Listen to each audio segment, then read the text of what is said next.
Hey guys, welcome. Ashley here. So today I wanted to talk to you about restorative yoga and prop usage. And I wanted to show you guys a couple examples of alternatives of props you can use at home that you might already have at home. You probably do. So I'll show you what I have today and what I generally like to use in my restorative practice. They can also be helpful in any kind of style yoga class you're taking or practicing. So number one, blocks. They usually come in sets. I use my blocks every class, I think. Every practice, no matter if that's a fast-paced, vigorous vinyasa or a slower restorative or gentle class. Always super helpful. Now blocks are kind of the one prop that don't really have the best alternative prop. For the rest of these other props, I'm going to show you alternatives that you can use at home. Props are that one thing that I really urge you to get. They're really helpful, and what makes them so wonderful is that you can use them at any height. So this is the tallest height. Sometimes we use them at medium, and then sometimes the flattest, lowest level. So blocks are wonderful. Of course, if you don't want to purchase blocks, sometimes like thick textbooks or big books, stacking a couple of them on top of one another will do, but really urge you guys for props, for blocks. Okay, the next thing, the strap. I use this a lot in all my classes actually. So this is a yoga strap or belt. And the great thing about this is you can literally use anything as an alternative at home. So sometimes I use an actual belt for pants, or sometimes I just grab like one of my winter scarves and you can use that. So that you definitely have at home.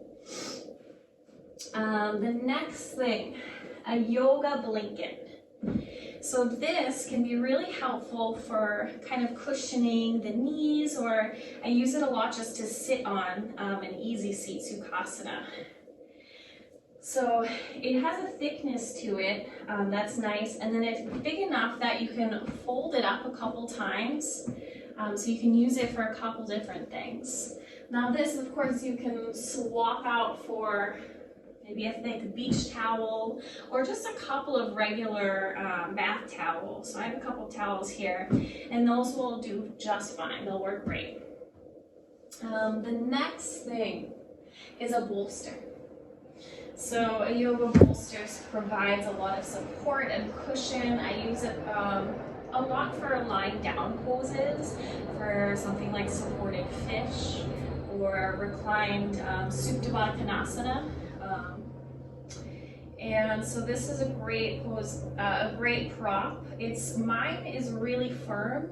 You can find ones that are a little bit thinner or less firm.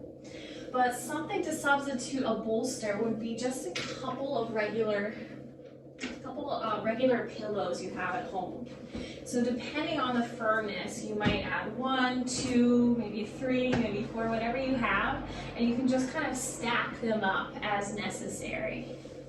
So let me give you a couple of examples with, I'll just use the alternative props that I brought, and I'll just show you how great they can be to support your practice. So I'm going to set up a supported Supta Baddha. So to begin, you can use a couple of textbooks or books, right? If you have those, you can stack them up here. But I'm going to use my block because I really find that works the best, and it's kind of got a little grip to it, so it's not going to slide around your mat. So I'm going to set my block at the lowest, flattest level.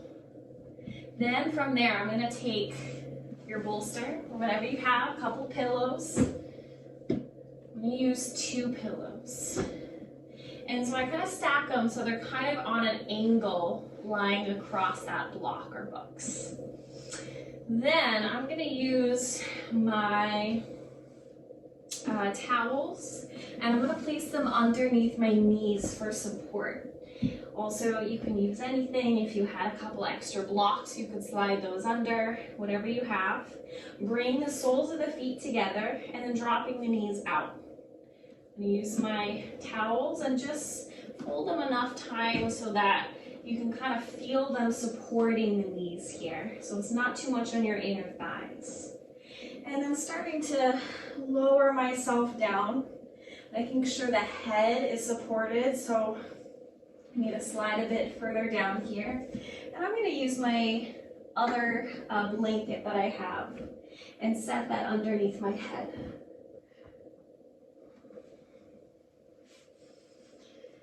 So in restorative yoga, we hold these poses for a lot longer.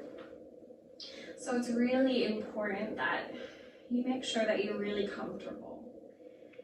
So you're creating space where you can soften and kind of settle in and come to a place where you're not thinking about, oh, when are we going to leave this pose? We've been here forever. But rather, oh, I'm really comfortable, really settled in. I feel really supported and I could stay here for a couple more minutes. So we want to find that sweet spot where you can just find some rest. So here I feel my knees supported. So with the weight of gravity, they start to slowly open. And it's not too much with the supports underneath my knees. Sometimes when I don't have those supports there, I'm feeling it a lot in my inner thighs. And my head is supported so that my shoulders can drop heavy away from the ears. So this is a great pose that will definitely do a lot in restorative. Sometimes you see it in other styles of classes. I'll show you a couple more poses real quick that I like to use a lot of props with. Let's see, let's try just a low lunge Anjaneyasana. So here, I'm going to set up some cushion underneath the knees. So I'm going to use just one folded up towel a couple times and then set up my blocks. And again, the great thing about your blocks, you can play around with the height and see what works. So stepping 1 foot forward and then letting the hips kind of sink, making sure your front knee is over the front ankle. Rolling the shoulders up and back. Maybe you just tempt the fingertips and just gently feel that supportive blocks. Take them wherever you need at any height.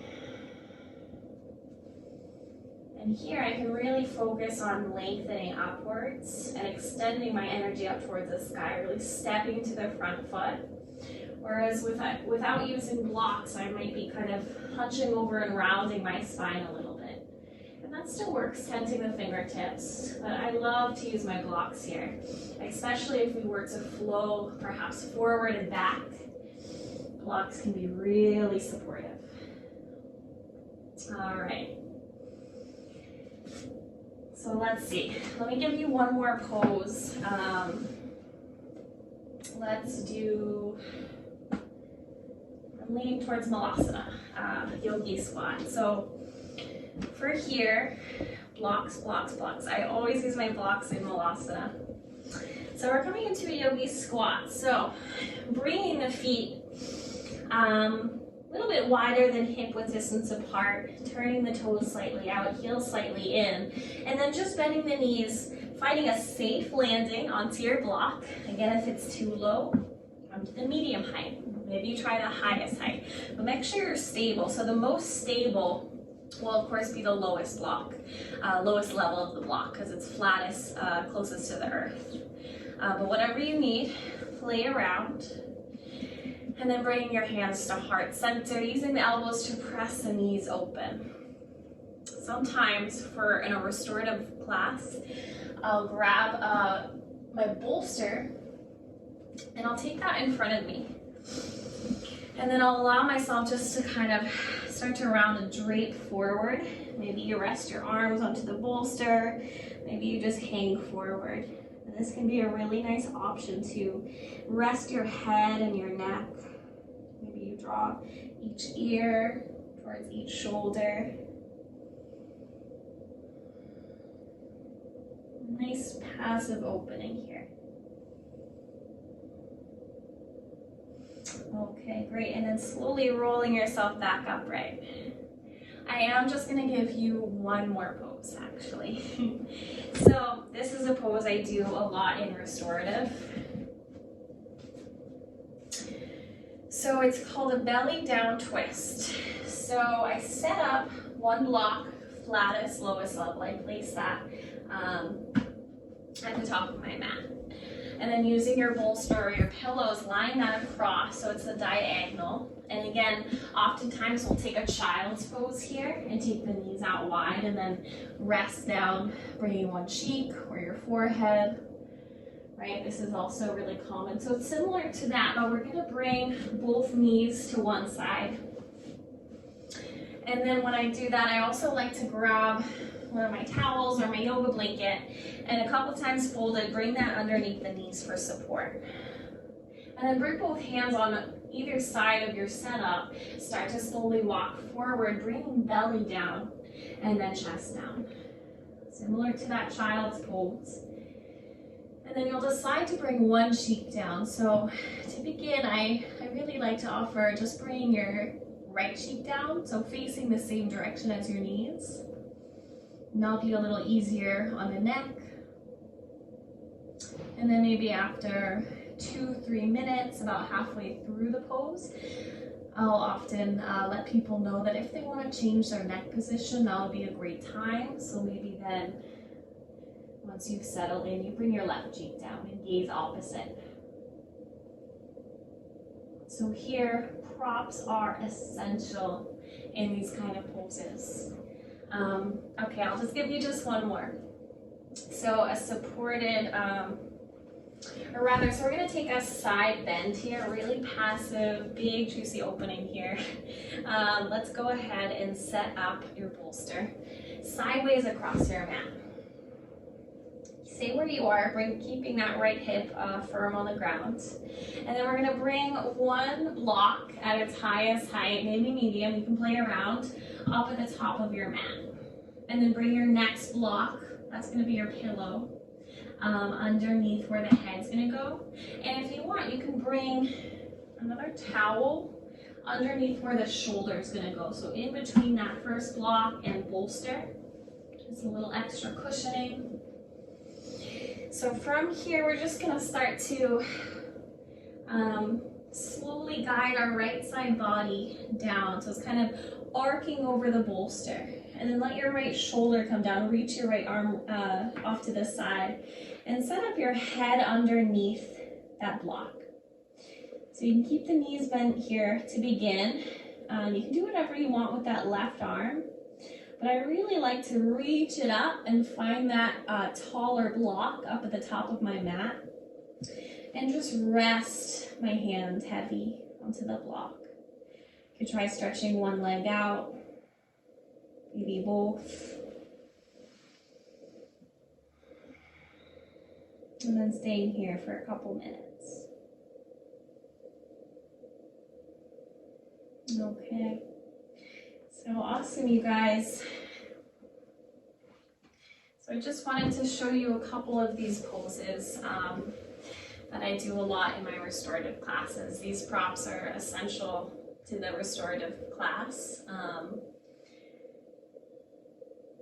They help us find support and find ease and allow us to come to a place where we can really relax and feel that support of our bodies and allow our bodies to feel really held and comfortable. So that's all I've got for you guys today. I urge you guys to run around your house and find your pillows and your blankets and your scarf or your yoga strap and whatever you have for your next restorative class. Let me know if you have any questions and have a great day. Thanks, guys.